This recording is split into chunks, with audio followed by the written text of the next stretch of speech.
कविता की आंखें धीरे धीरे खुलती है। पहले तो बस छत का सफ़ेद उदास सा रंग दिखाई देता है, जैसे किसी ने जिंदगी के सब रंग चुरा लिया हो। दिमाग में एक तेज गूंज है, जैसे कानों के अंदर समंदर का शोर। उसका गला सूखा हुआ है, सांस भारी लग रही है। जब नज़र अपने ऊपर पड़ती है तो कपड़ों पर घने लाल खून के दाग चमक रहे होते हैं। उसके हाथ कांप रहे हैं, लेकिन सबसे बड़ी बात, उसे याद ही नहीं आ रही है कि ये खून किसका है और वो यहाँ कैसे आ गई। वो इधर उधर देखती है। कमरा एक हॉस्पिटल का लगता है। एक ड्रिप स्टैंड, एक मॉनिटर जिसमें बीप्स आ रही है, एक हल्की एनेस्थेटिक खुशबू। डोर के पास एक नर्स डायरी में कुछ लिख रही है। मैं कौन हूँ? कविता के होठों से ये लफ्ज़ निकलते हैं, लेकिन अपनी ही आवाज़ उसे अजनबी लगती है। नर्स चौंक के उसकी तरफ देखती है, फिर तुरंत बाहर जाकर किसी को बुलाने लगती है। कविता अपने पलकों को जोर से बंद करती है, जैसे यादों के दरवाजे जोर लगा के खोल सके। लेकिन दिमाग एक खाली कागज जैसा है। सिर्फ एक अजीब सा डर उसके दिल को बांध के बैठा है। दरवाज़ा खुलता है। एक मिडिल एज डॉक्टर सफ़ेद कोट में फाइल लेकर आता है। उसकी नज़र कविता पर पड़ती है। वो हल्की सी मुस्कान देता है, जैसे किसी पुराने पेशेंट्स को पहचान गया हो।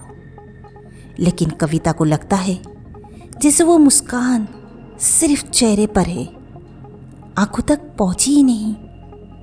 डॉक्टर ने अपनी फाइल टेबल पर रखी और कविता के बिस्तर के पास आकर हल्का सा कफ किया। आप थोड़ा रिलैक्स्ड हो जाए कविता जी। ये सुनते ही उसके दिमाग में एक छोटी सी झलक चमकी। एक नाम, कविता। पर जैसे ही उसने उस नाम को अपने अंदर थोड़ा और गहराई में देखा, सब कुछ फिर से धुंधला हो गया। उसने हिचकिचाते हुए पूछा, मेरा नाम कविता है?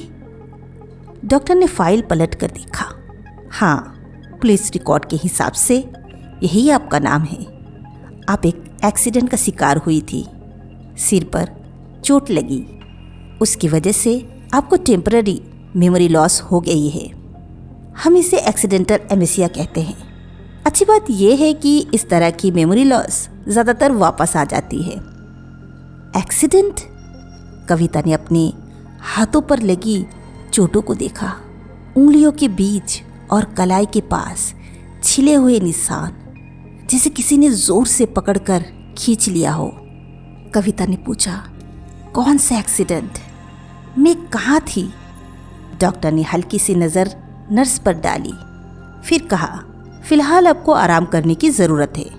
पुलिस आपसे कुछ सवाल करेगी, लेकिन जब तक आप थोड़ा स्टेबल फील करें, हम डिले कर देंगे। बात यहाँ ख़त्म नहीं हुई। कुछ मिनट बाद ही डोर से पुलिस का एक सिपाही अंदर आया।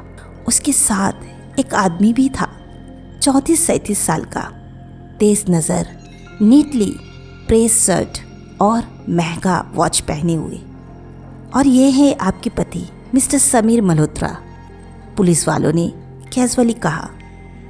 कविता ने उस आदमी को देखा। उसके चेहरा बिल्कुल अनजान था। दिल में कोई गर्माहट, कोई पहचान का एहसास नहीं हुआ, बस एक अजीब सी बेचैनी। समीर ने आगे बढ़कर कविता का हाथ पकड़ लिया। कविता, तुम ठीक हो? तुम्हें पता है मैं तुम्हारे लिए कितना परेशान था? उसकी ग्रिप काफ़ी टाइट थी, जैसे अपने होने का हक जता रहा हो। कविता ने हाथ खींच लिया। मुझे कुछ याद नहीं। मैं कैसे मान लूँ कि आप मेरे पति हो? पुलिस वाले ने थोड़ा हंसकर कहा, मैडम, आपके आईडी कार्ड्स, घर का एड्रेस, सब कुछ कंफर्म हो चुका है, आप इनके साथ ही रहती है। समीर ने जल्दी से बात संभाली। मैं तुम्हें घर ले जाऊंगा, वहाँ सब कुछ नॉर्मल लगेगा, तुम देखना तुम्हारी याद वापस आ जाएगी। डॉक्टर ने बीच में टोक दिया, अभी पेशेंट को रेस्ट की ज़रूरत है। मिस्टर मल्होत्रा कल आइए, अभी ज़्यादा स्ट्रेस लेना इनके लिए ठीक नहीं होगा। समीर ने कुछ कहने की कोशिश की, लेकिन फिर चुपचाप चला गया। उसके जाते वक्त की नज़र उसमें कुछ था, प्यार या एक छुपी हुई गुस्सा, कविता समझ नहीं पाई।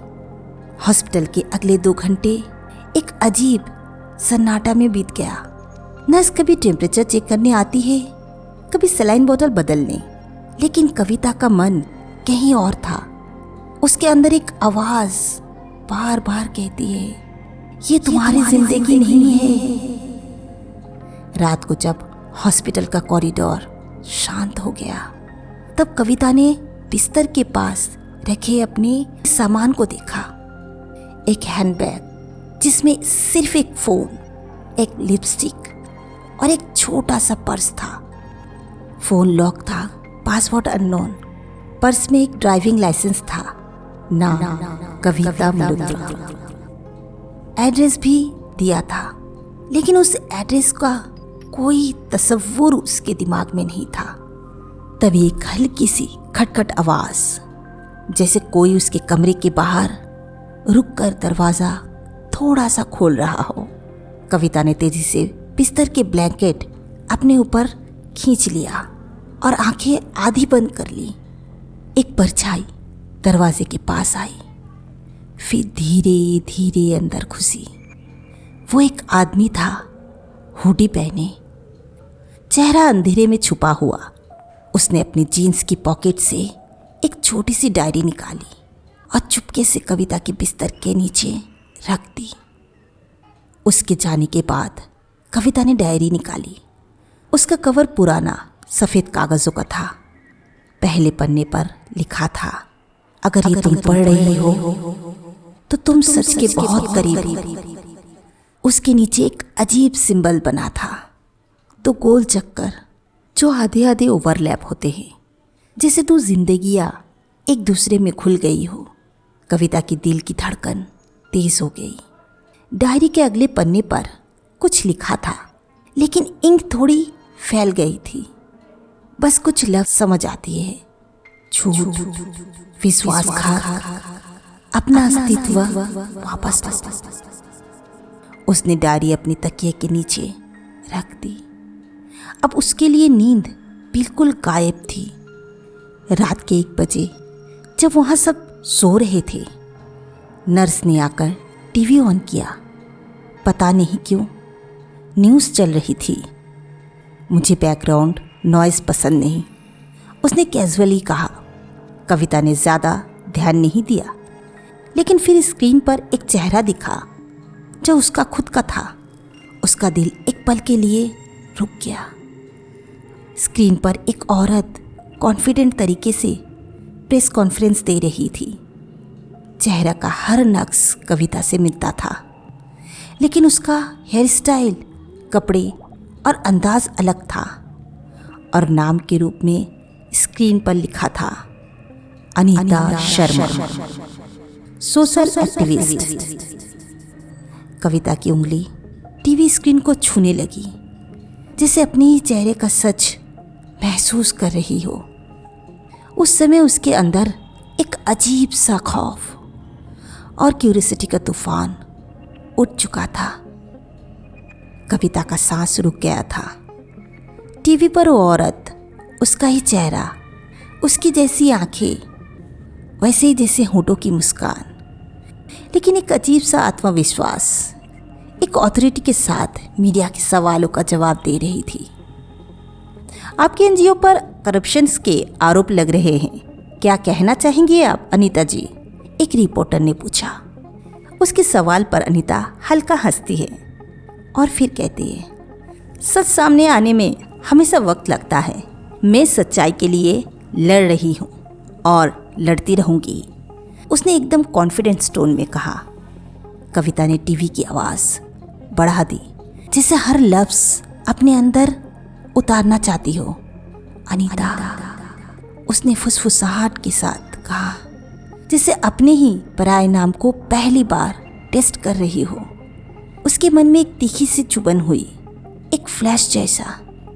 आंखों के सामने एक अंधेरा कमरा, तेज रोशनी की एक बल्ब और किसी की आवाज, अनीता तुम्हें ये करना ही होगा, फिर सब कुछ वापस आ जाएगा। क्या हुआ? नर्स ने उसके रिएक्शंस को नोटिस करके पूछा, लेकिन कविता चुप रही। उसने टीवी बंद कर दिया, पर स्क्रीन की आखिरी तस्वीर कविता के दिमाग में स्टैम्प हो चुकी थी। वो अपने तकिए के नीचे से डायरी निकालती है, उस सिंबल को घूरती है। 2 गोल चक्कर एक दूसरे में घुल मिल रही है। उसके दिल कह रहे हैं, यह अनीता उसी का हिस्सा है, या शायद वही अनीता है। तभी उसके फ़ोन की स्क्रीन अचानक चमक उठा। कोई अननोन नंबर से मैसेज आया था, उसे मत ढूंढो, तुम वापस नहीं लौट पाओगी। कविता की दिल तेज धड़कने लगी। उसने फ़ोन उठाया, रिप्लाई टाइप करने लगी, लेकिन स्क्रीन अपने आप ब्लॉक हो गई। कमरे का डोर का हैंडल धीरे से घुमा और किसी के कदमों की आवाज़